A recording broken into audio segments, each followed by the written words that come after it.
Alright, hey guys, how's it going? It's Joy. I am back again with another video. I hope that you guys are doing well, and I hope that you guys are staying safe. So you guys, I'm not going to be on here for too long, but today I actually just wanted to touch on a really quick topic today. I was actually thinking of this in regards to the narcissist, and then also I did get some other comments on my video. So again, thank you guys for leaving comments on the videos. It really does help, and it helps with the topics, and then it also helps because, you know, if somebody has a similar question or a comment, you know, if we discuss it in a video like this or on the live, it can definitely help, you know, many people that could be dealing with a similar situation. You guys get me?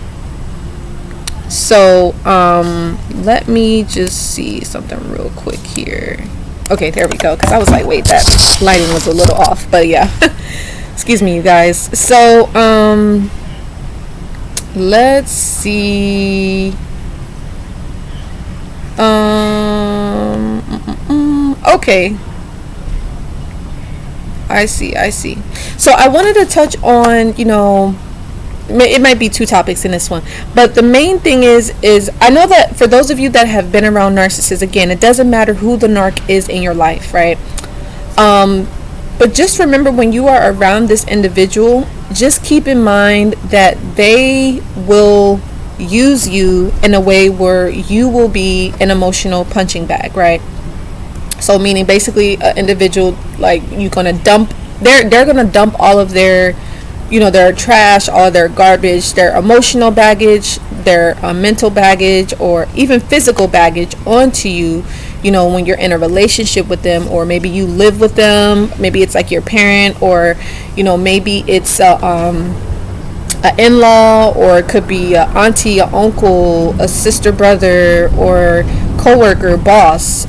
So just kind of keep in mind, and to really, you know, you kind of have to protect and guard yourself in that regards, you know, because the reason why I want to bring this up is because I know that I had one person that had reached out to me, actually several people, you know, and it really kind of came down to the point where they were like, hey, you know what, Joy, like, I was spending time with the narcissist, and you know, I was hanging out with them, you know, everything seemed to be fine, but then out of nowhere, you know, they started to yell at me, they started to shout at me, you know, they started to blame me and accuse me of things that wasn't true, or accuse me things that I didn't do and stuff like that, and, you know, maybe even name calling them, or talking down on them, or belittling them and making them feel bad, you know. And so I just want you guys to be mindful of that. When, you know, when you're around a narcissist, a lot of times it's best not to say anything at all, or it's best not to react, or it's best not to have any responses, because, you know, if you're there around them, a lot of the times they're going to be using you as a way in which to let all of their garbage out onto you, you know what I'm saying? So they're going to be maybe talking like for hours and hours and hours, and they're going to be like almost like lashing out, you know. They're going to be having like a outrage, they're going to be having this sort of like temper tantrum where, you know, all of this baggage, or maybe like, let's say if they had a bad day from work, or, you know, maybe they got into it with somebody at the job, or, you know, whatever the case is, right? Somebody could have cut them off in traffic, and then, you know, they're coming home to you, and then they're just kind of like taking that out on you, and you kind of have to sit with it and deal with it. One of the things that, maybe some advice, because again, I never tell anybody what to do, but one of the things that I could recommend is don't allow yourself to be their emotional punching bag. Like, one of the things you could, like, stand up for yourself and say, hey, let's not talk about this. This is not a good time. You know, I'm not your punching bag here. You can't do that. You know, let's change the subject here. Let's talk about something else. Or you could just remove yourself from the whole situation, from the equation, right? Like, you don't have to sit there and allow them to like talk down on you. Now I know for some of you, like, if this is your parent, I know you're probably like, well, man, like, I live with my parents. I'm dependent on them in some way, and I have to take this. Like, I can't do anything, I can't say anything. You know, one of the things that I could just recommend is just let it go through one ear and out the other. Like, you really have to like not personalize it or internalize, you know, what it is that they're saying. And I know that that can be difficult to do, especially, you know, if it's like your parent, or, you know, and stuff like that. So you just really, really want to be careful in that regards. And then the other thing is, like, again, speaking up for yourself, like saying, hey, it's not okay to talk to me that way. I would appreciate it, if you didn't scream, or I would appreciate it if you can talk to me in a calmer way, or again, you can get up and walk away, or get up and go outside, or get up and go for a drive, or get up and go for a walk, or you really have to, I guess essentially you have to learn how to set boundaries, and you have to learn how to assert yourself when it comes to dealing with the narcissist. Now, I know for some of you, you may be a little timid, or you could be shy, or you may not feel comfortable enough to do that because maybe you're kind of scared of the reaction. You could be afraid that they're gonna maybe put you out, or you may not have anywhere to go, and you might feel like, oh, I got to deal with this or else, so just know you have options. And and if you feel like you do have to deal with it, some advice that I could give is just make sure that you have plans on, like, moving out, or like, plans to escape, because I mean, yeah, that's just what it is, as far as when you're dealing with a narcissist. It's like they literally, it's like, as I said before in previous videos, it's like child abuse. That's an airplane going over. It's literally like child abuse, and no one deserves to be abused, no one deserves to be mistreated, and it's not right. It's totally not right. And I can only say from my own experience, because I remember when I was living with my aunt for 5 years, and at the time I didn't really know what it was. I just knew that whenever she would come home from work, she would always be like upset, or just tired, and just frustrated, and just, like in a not in a good mood, right? And I remember she would come home, so because she didn't do this to me, like she did this to me, like her sons and her husband.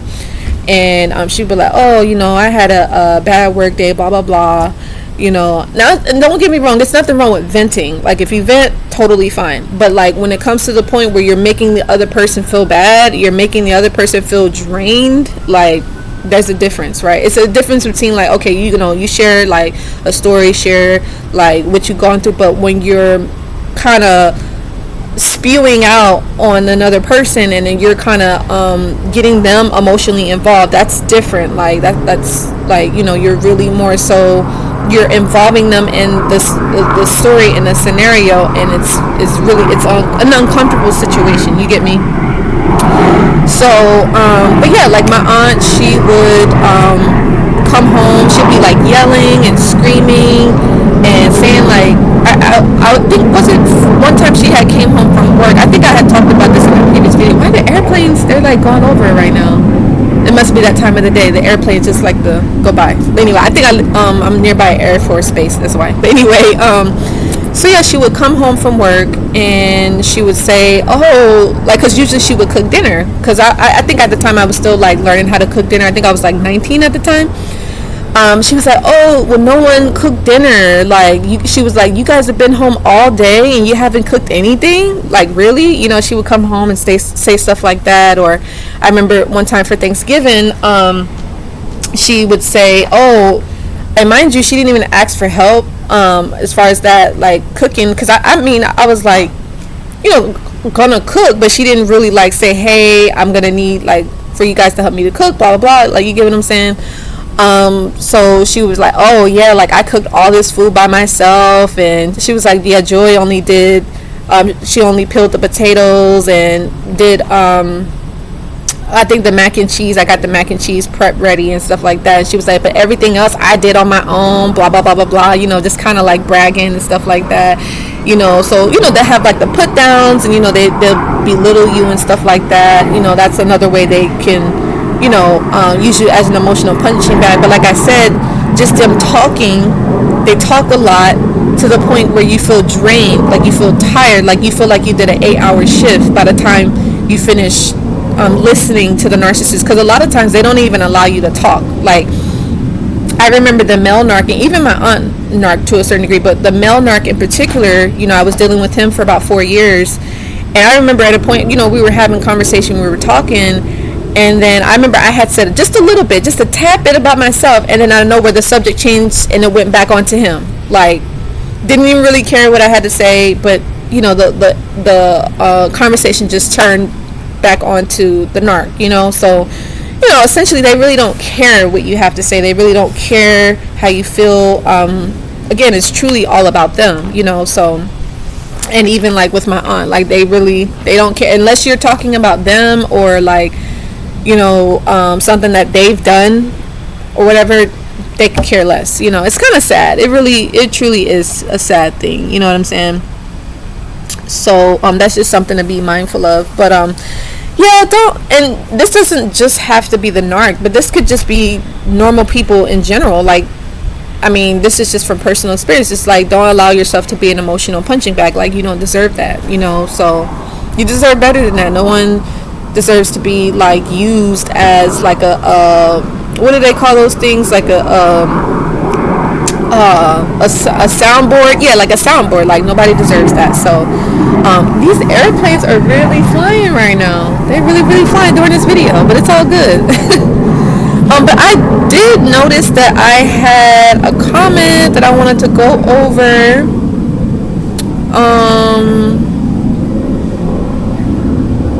Yeah. I see this here. So the person, I think we were talking about the reflection. So I guess I need to reflect on myself that I will not attract narcissists, and not only with dating, but also make friends and so forth, I think. Okay. Yeah, because I believe I was basically just saying like how sometimes we could attract narcissists unknowingly. And I think the other point what I was going to say is that sometimes narcissists are attracted to your healing energy. They're attracted to your healing nature because of the fact that a lot of times the narcissists are broken, the narcissists are hurt, so they could subconsciously seek you out because there's something that you may say or something that you may do or something that you have that the narcissist needs, and they may not say that to you. I mean, it could be like a physical, tangible thing, but it also could be mentally emotional type of thing as well. You get me? So that's just something to be mindful of. That could be another reason why you attract narcissists. So it may not just be because of some inner child wounds or maybe some things that you need to do some self-reflection. It could also be, they're just attracted to the type of person that you are, your energy, your aura, how you come off, and just your whole well-being, right? Because a lot of people, like I said, are broken, and they could be going to you to get healing or resolutions or solutions and stuff like that. So it's not always about the other perspective that I was saying. So I hope that makes sense. But yeah, excuse me, sorry about that, you guys. What else? Yeah, but yeah, that's pretty much that. I do want to. Oh, this is actually a good one. Maybe I could do like a part 2 to this on Sunday.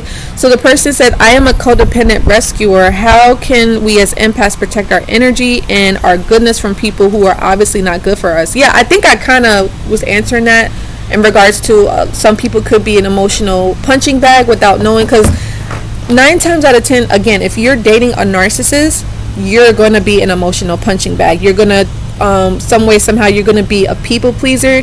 You're going to be a doormat. They're going to turn you into a people pleaser. They're going to turn you into a doormat. And like I said, it's not because you really want to. For some, maybe that could be more so like you just want to make people happy, you're a good person, blah blah blah. Maybe people could call you nice, but you're not really nice, but you're just kind, like you just got a good heart, but maybe that's just, you're just being yourself, right? But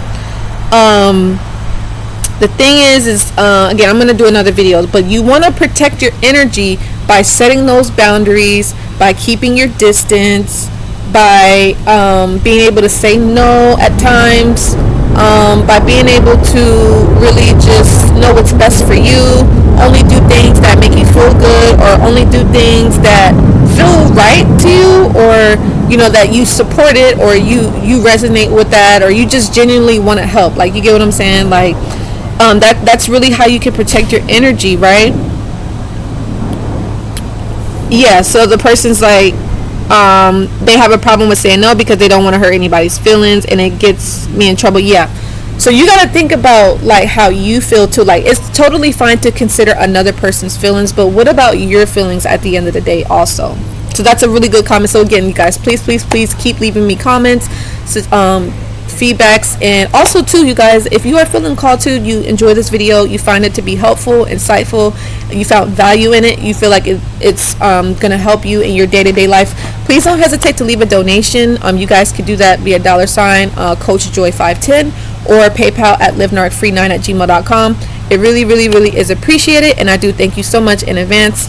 It definitely does help with the continuation of videos like this. But yeah, yes, so it's totally fine to say no, you guys. It's totally fine to speak up for yourself. It's good that, you know, you have a heart, because a good heart, because you're an empathic person. You feel the energy of others and you take it on as if it's your own. But sometimes you have to learn how to detach also, because again, it could become a thing where you get drained, right, from other people's thoughts, feelings, problems, and things that they have going on. So you have to learn how to separate yourself from that and say, okay, no, that's your energy and this is my energy. Those are your feelings and these are my feelings. Those are your thoughts and these are my thoughts, right?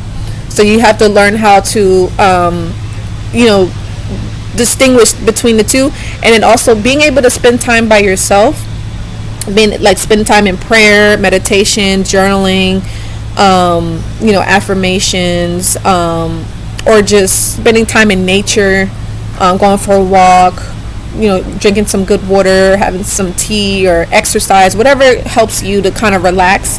That's what you want to do, right? Or it could be drawing, painting, whatever. So yeah, whoo, sorry about that, you guys. These birds be out here. I'm sorry.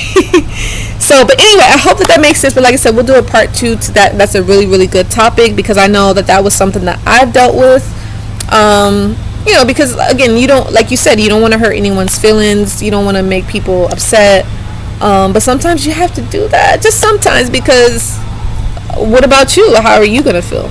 You know. So anyway, I love you guys, and I will see you on the next video. Again, leave a like, comment, share, subscribe, and tell a friend about this channel. Maybe it can help somebody. And don't forget, you guys, if you want to reach out to me for any support, guidance, advice, support sessions, products, or services, go ahead and visit the link below. Visit my website and do take advantage. You can get my self-care holiday package deal, and make sure you do stay tuned for my new self-care product that's going to be coming out. I want to say this week I'm going to be doing the pre-order, you guys. So please make sure that you do stay tuned. I'm actually going to leave that website for my new self-care product below, and all that good stuff. So keep updated on that. Also, subscribe to my, excuse me, you guys, subscribe to my email list, so that way you can stay up to date on everything that I have going on. So anyway, I love you guys. Take care. Bye.